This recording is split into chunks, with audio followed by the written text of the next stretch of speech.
So we're in the Kalula area for a quick overnight trip. On the way in, we take a look at the Ceres Creek Boardwalk. This would be a really nice place to be in summer, in the cool tannin-coloured waters of the creek. But that's not what we're really here for. First, we head up to Rainbow Beach, and then we walk across to the Carlo Sand Blow. It's quite reminiscent of the Big Drift at Wilson's Prom. It's just a truly massive area of sand.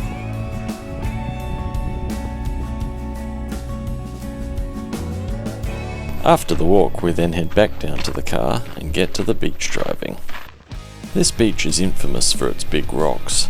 Covered in sand, they're not a problem, but these stick up far enough that we've got to be careful. But there's a new obstacle to be had.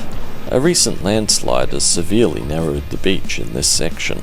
That should start coming right now. Oh, that sinks down quite a lot. Broke through there.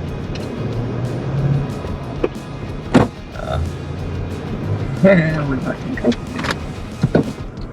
And that's how quickly things can go wrong. Normally on the beach you don't get a rock to winch off of. Too bad the winch isn't working. So right now we sit bogged in something resembling quicksand. Maxtrax floating out from under the wheels in the soupy sand, waves nearly lapping at the side of the vehicle. So is this the end? How we lose the vehicle? Submerged in salt water and washed out to sea.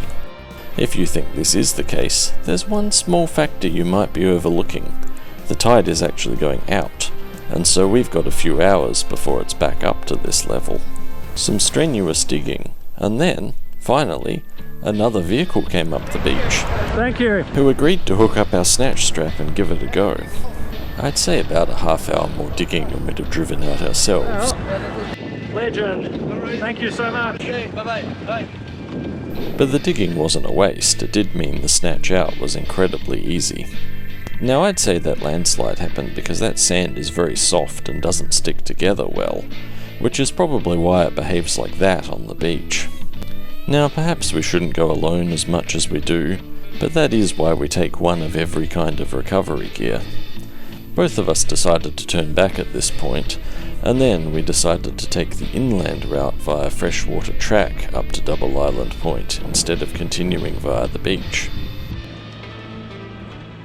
We headed up Double Island Point via the very steep climb. Now this lighthouse, built of metal cladding on a timber frame, is certainly very different from the heavy stone type you might be more familiar with.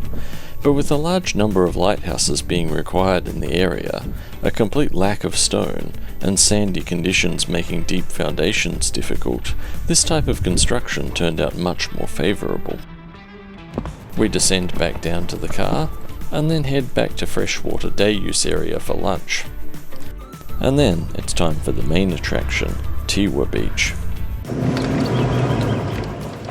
I really don't understand why people just turn right or left straight away and rather than just go straight. Make a straight cutting, then turn when it's not soft sand. Heading down the beach to our campsite, it was starting to rain. But that's okay, sand driving actually gets easier when it's slightly damp. Camp set up, then, well, what to do? The water definitely looked inviting though. Now officially swimming isn't recommended here, as during the peak of the summer months you do get some jellyfish, and being directly exposed to the ocean you get large and violent waves, along with possible riptide. But if you're up to this, it is a lot of fun.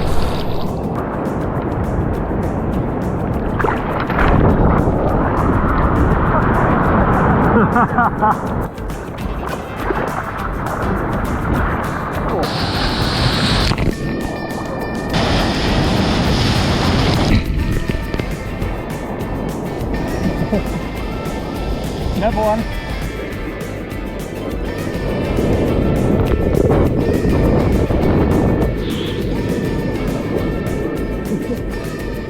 After we'd had enough of that, we got back onto, well, not so dry land.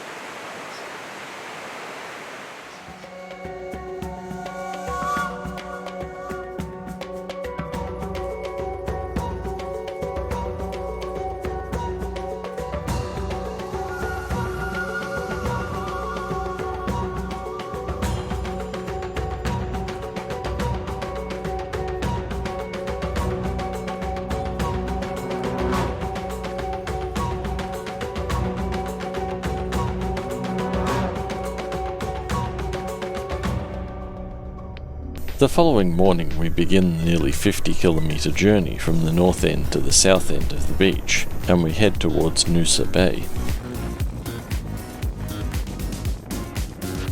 At the third cutting we leave the beach for the access road. No wave. And then at that end we take a ferry to cross the river. Air up at the petrol station and $30 worth of coins through the car wash to get all the sand out. After that, then, just time for the long trip home. For more like this, don't forget to like, comment and subscribe, and see you next time.